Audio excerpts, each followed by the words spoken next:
All right, this is a comparison of Tim Garrett and Albert Bartlett, and I just re-listened to Tim Garrett's interview on the Planet Critical YouTube channel by Rachel. I want to say Dowd. I'm just making that up though, I think. And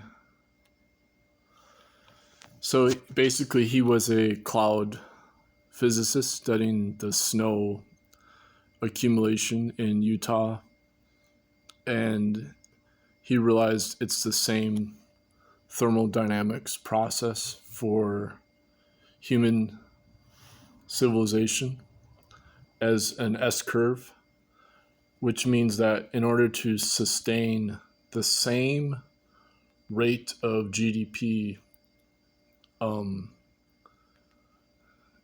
annually, there has to be an increased rate of growth as a throughput rate overall.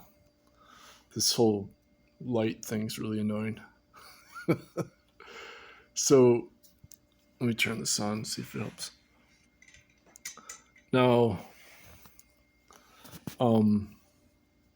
so his basic way of summing this up is that civilization is a heat engine, which is I don't think that really conveys the implication of his argument, but it is the same exact argument that physics professor Albert Bartlett was making out of Colorado.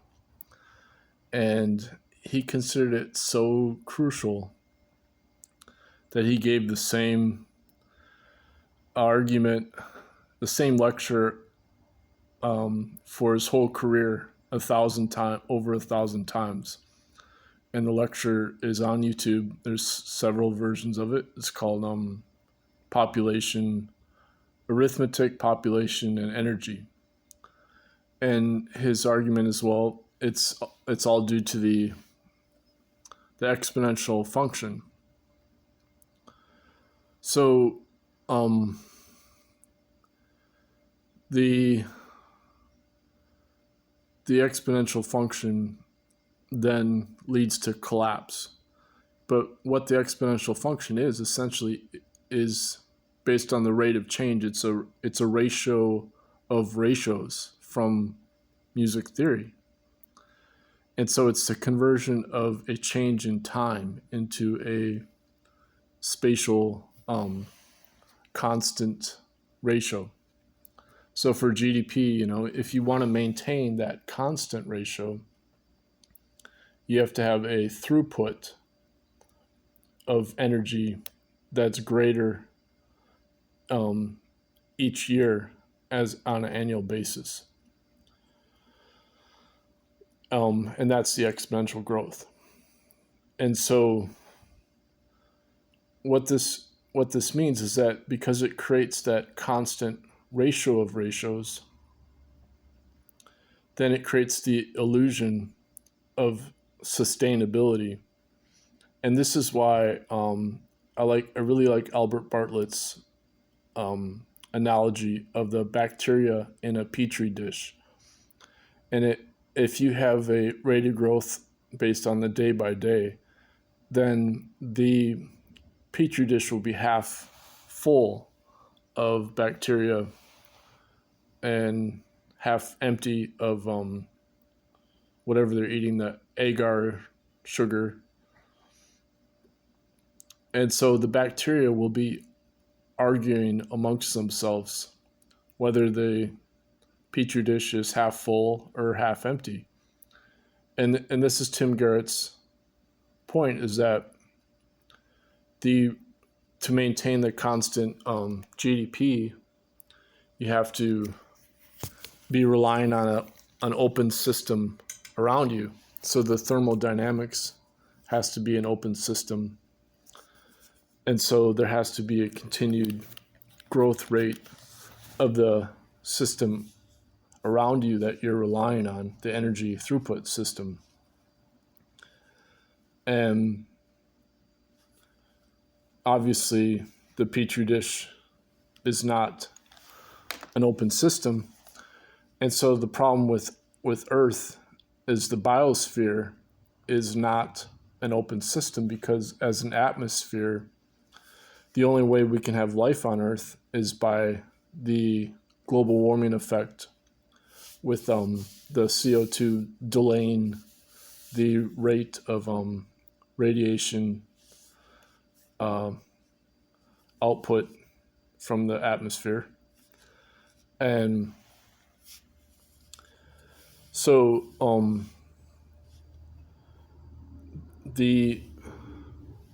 and then there's the problem of the aerosol masking effect, which is reflecting the heat from the atmosphere. And so that's covered up half of the heating effect of the increase of CO2 that's been released from burning fossil fuels. And so then in this interview, the person interviewing him, Rachel, she's in a level of denial. So she says, well, can't we, she's worked with indigenous cultures in Malaysia, and they're living off the land. And she's like, well, can't we just do that? And can't we just end capitalism and find some kind of cooperative steady state economics? And so then Tim Garrett says, well, I don't think so, because once again, to maintain that, to be sustainable and maintain that same GDP every year, you have to keep growing and increase your throughput use of energy. And this is what people don't realize. And so you can do it if you are losing. You have to maintain losses as much as you're, you can't have any kind of materialistic definition of the economy based on that level. If you're just relying on natural resources from nature itself, then you're not creating any kind of artificial wealth as commodities. And so in that sense, yeah, it would be possible to just maintain your same level of society. Let me go to the other window. So that kind of puts a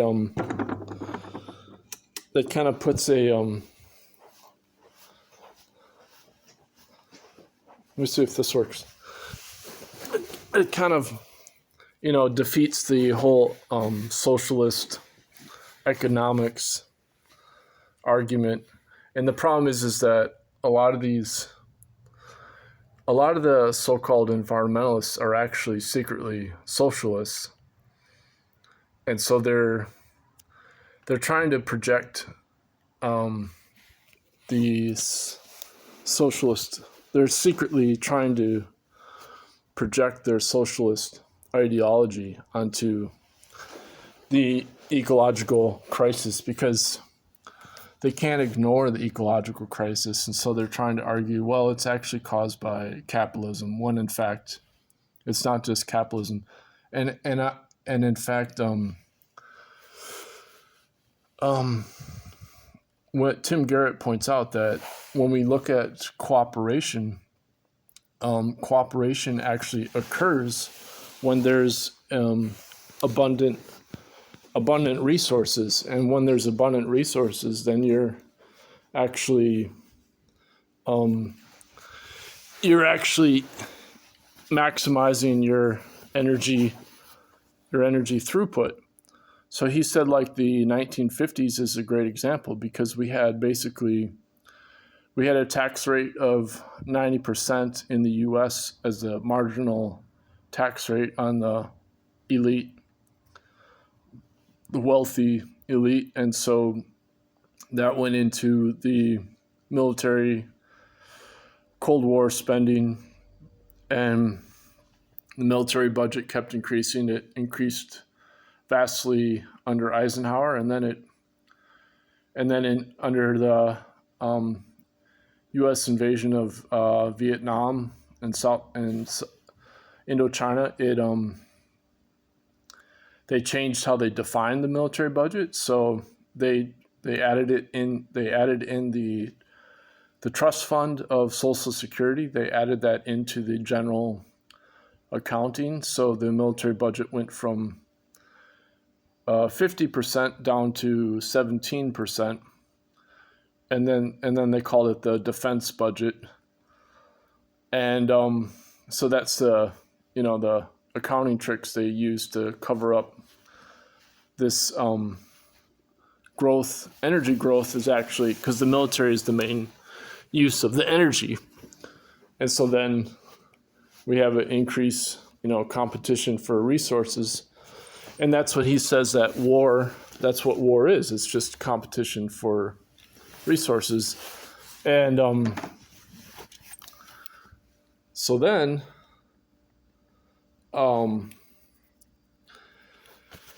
this is what really drives the ecological crisis, is this basic, it's actually from the wrong mathematics, so the exponential function.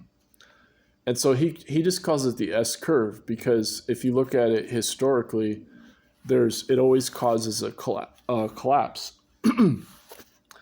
And so when we look at the rise of agriculture, it's what they call the superorganism. They're now calling it the superorganism, but E.O. Wilson, he called it eusociality in evolution. So it's considered a group selection based on cooperation, so that the altruism outweighs the competition of individuals. So the problem with this, people think, well, this is great. This will save us if we all cooperate. We can solve the problem. And I'm all in favor of cooperation. But it's just like, this is what fascism, there's a great book I read on the origins of fascism out of the cooperative movement in both Japan and Italy. So and a lot of progressives were supporters of, proto-fascism, and they were praising, Mussolini and all this. And the thing is that, as once again, like if you look at the rise of agriculture, what happened was after the Holocene, the earth cooled. And so they said that people relied on agriculture so they could store up the wealth, the plants, the grains to survive the cooling.